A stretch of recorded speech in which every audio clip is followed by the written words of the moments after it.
In this episode, we're going to be talking about how I get YouTube to recommend my videos.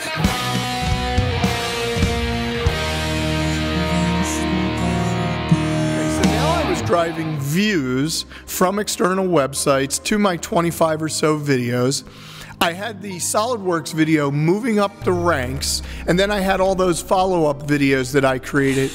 Back about 2 years when I started, the algorithm was a lot different than it is now. So this new algorithm seems to be really interesting. What I care about is how it affects me and how I can use the algorithm to improve my channel. And I'm sure you're interested too. And what is my take on the algorithm? I'm not really sure right now what to say.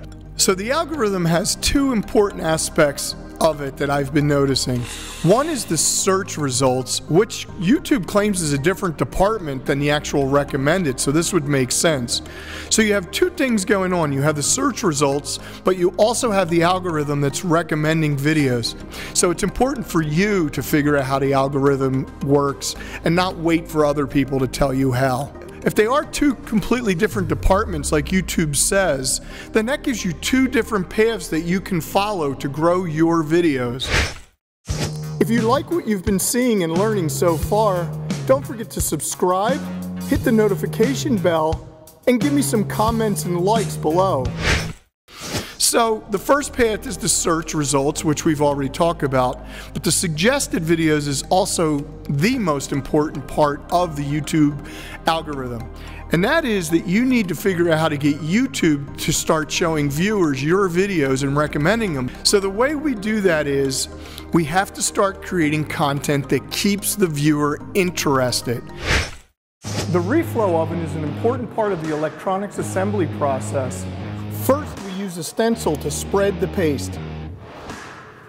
It's like a pizza oven for electronic components.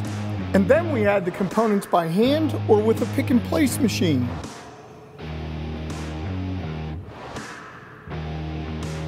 And now it's time for it to go into the oven. After putting solder paste and the components on a circuit board, we put it into the oven.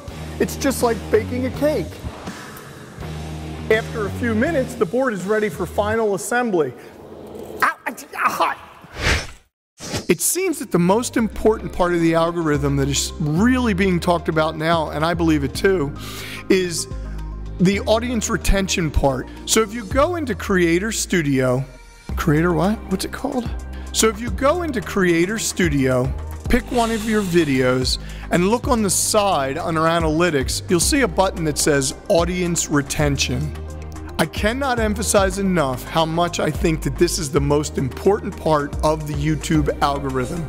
Forget the other 80 million things that they claim to be looking for and just look at the audience retention. I have gone through my videos and it seems like this is what really helps boost your recommendations by YouTube. They say, I've heard Daryl and a bunch of other of the guys say, that you need to keep your audience retention up to about 50% by the end of the video. Well, that gives me the first thing I need to know, and I can tell you guys, you don't want to make your videos longer than 15 minutes because audience retention is going to drop out after that. So this new format that I'm using with my videos is based on an 8 to 12 minute format for a lot of the main videos. I do some shorter, I do some longer, but right now I'm really sticking to 5 to 15 minutes, or for me specifically, 8 to 12 minute videos. And you'll notice my editing has changed quite a bit. I'm trying to take the main information and move it around so you have to watch the video. There is no spot where all the information is given and then the rest is just kind of, fluff. What I'm doing is moving the content around to random places so that you sort of want to watch the whole video. And I recommend that you use editing and shooting techniques to keep your audience retention at its highest level possible. It's going to change the entire way you create videos here on YouTube. Audience retention seems to be the most important aspect of the YouTube algorithm. So I strongly recommend spending many hours looking at your videos and looking at all the different statistics that are there, because this will help you edit, shoot, change your descriptions, change your titles, change what your subject matter is.